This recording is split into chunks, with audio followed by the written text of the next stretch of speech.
দর্শক বিরতির পর সবাইকে আবারও স্বাগত। এবার জানিয়ে দেব সিলেট অফিস থেকে পাঠানো তথ্য ছবি নিয়ে সংবাদ প্রতিদিনের সিলেট।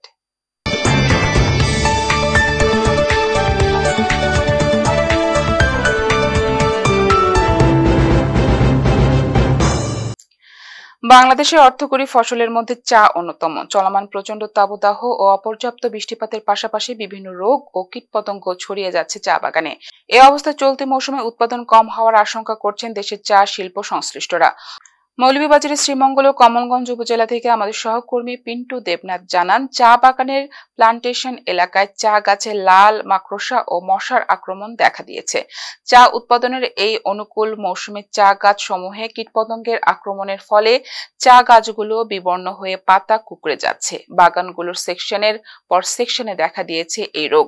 এদিকে চা শ্রমিক মহিলারাও পড়েছেন বিপাকে। যে সময় নতুন পাতায় তাদের হাত ভরে যাওয়ার কথা, এই সময় নতুন কুড়ি ও পাতা বানজি দশায় আক্রান্ত হওয়ায় তুলে ফেলে দিতে হচ্ছে। গত কয়েকদিন ধরে টানা তাপদাহে বিপন্ন হয়ে পড়েছে জনজীবন, যার প্রচন্ড প্রভাব পড়েছে মৌলভীবাজার অঞ্চলের চা বাগানগুলোতেও। বৃষ্টিকে চা উৎপাদনের জন্য আশীর্বাদ হিসেবে বিবেচনা করা হয়, তাই টানা তাপদাহে মৌলভীবাজারের চা বাগানগুলোতে বৃষ্টির জন্য হাহাকার চলছে। প্রচন্ড তাপদাহ হলে চা শিল্পের জন্য মারাত্মক ক্ষতি হতে পারে, এমনটাই আশঙ্কা করছেন চা সংশ্লিষ্টরা। BRAC Migration Program Improved Sustainable Irrigation of Bangladesh Return Migrants প্রত্যাশা 2 প্রকল্প অবহিতকরণ সভা অনুষ্ঠিত হয়েছে। আমাদের সুনামগঞ্জ জেলা প্রতিনিধি মোহাম্মদ আব্দুল হাই জানান, বুধবার দিনব্যাপী জেলা প্রশাসক সম্মেলন কক্ষে ব্র্যাক মাইগ্রেশন আয়োজনে এই সভা অনুষ্ঠিত হয়। সভায় প্রধান অতিথি বক্তব্য রাখেন জেলা প্রশাসক মোহাম্মদ রাশেদ ইকবাল চৌধুরী। এ সময় তিনি বলেন, ব্র্যাক অসহায় মানুষের পাশে থেকে কাজ করে যাচ্ছে।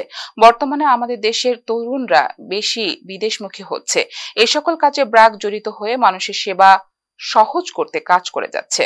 বৈধ পথে বিদেশে গিয়ে উপার্জন করতে ব্র্যাক নানামুখী প্রকল্পের মাধ্যমে ক্ষতিগ্রস্ত মানুষের পাশে দাঁড়াচ্ছে। এই সময় বক্তব্য রাখেন অতিরিক্ত জেলা প্রশাসক মোহাম্মদ রেজাউল করিম, অতিরিক্ত জেলা প্রশাসক সাব্বির আহমেদ আকুঞ্জি, অতিরিক্ত পুলিশ সুপার জাকির হোসেন, সাংবাদিক পঙ্কজ কান্তি দে, প্রবীণ সাংবাদিক Bijon Sen Roy, BRAC migration associated director Shariful Islam Hasan, manager Nusrat Jahan Nishat, BRAC জেলা সমন্বয়ক একে আজাদ সহ আরো অনেকে। সভা শেষে প্রত্যাশা 2 প্রকল্পের আওতায় বিদেশ ফেরত ক্ষতিগ্রস্তদের মধ্যে চেক বিতরণ করা হয়। জীবন মান উন্নয়ন করার জন্য যে যে জিনিস প্রয়োজন এটার দিকেও ফোকাস দেওয়ার চেষ্টা করছে। তো নাগরিকদের জীবন মান উন্নয়নের জন্য দরকার দক্ষ পরিষদ এবং আমি নিজেকে যেটা বলি দক্ষ একজন ম্যানেজার। আমরা এই কাজটা করে যাব। বাংলাদেশের সর্ববৃহৎ জলপ্রপাত হিসেবে সমধিক পরিচিত মাধবকুণ্ড জলপ্রপাত দেশের দৃষ্টিনন্দন পর্যটন কেন্দ্রগুলোর মধ্যে অন্যতম।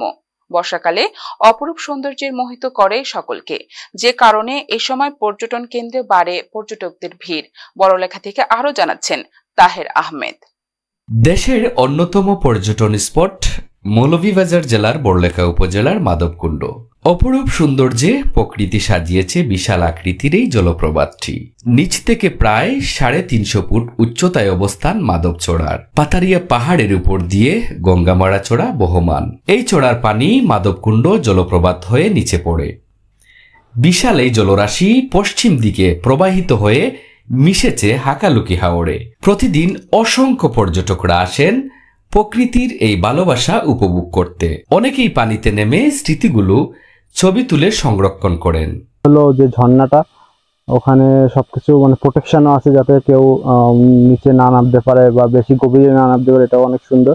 ওভারঅল ঝর্ণা এবং ভিউ অনেক সুন্দর। দেশের বিভিন্ন জায়গা থেকে আসা পর্যটকদের দাবি, মেইন স্পটে আসার রাস্তা সংস্কার ও নারীদের জন্য ড্রেসিং রুমের ব্যবস্থা করলে সাধারণ পর্যটকদের অনেক সুবিধে হয়।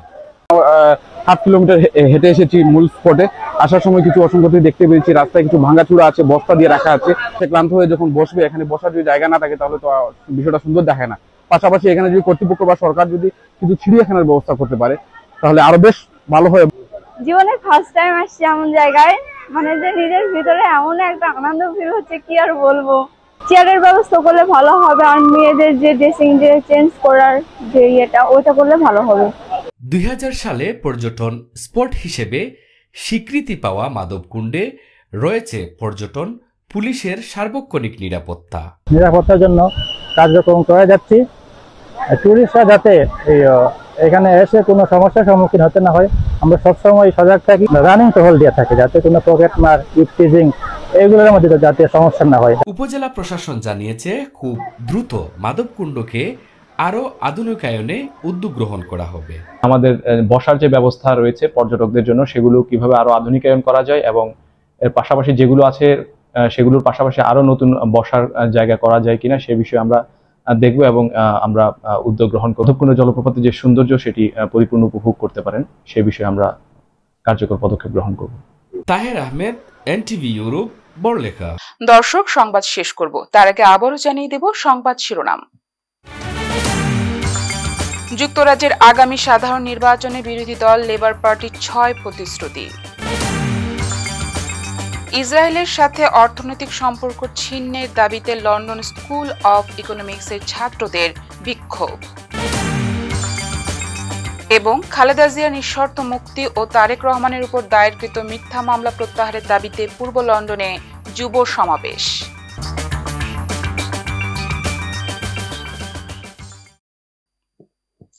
এই ছিল আমাদের হাতে থাকা এনটিভি ইউরোপ নিউজের সর্বশেষ আয়োজন। এই খবরের ভিডিও সহ আপডেট জানতে ভিজিট করুন ইউরোপ এনটিভি অনলাইন www.europentv.com। এতক্ষণ সাথে থাকার জন্য সবাইকে ধন্যবাদ। আল্লাহ হাফেজ।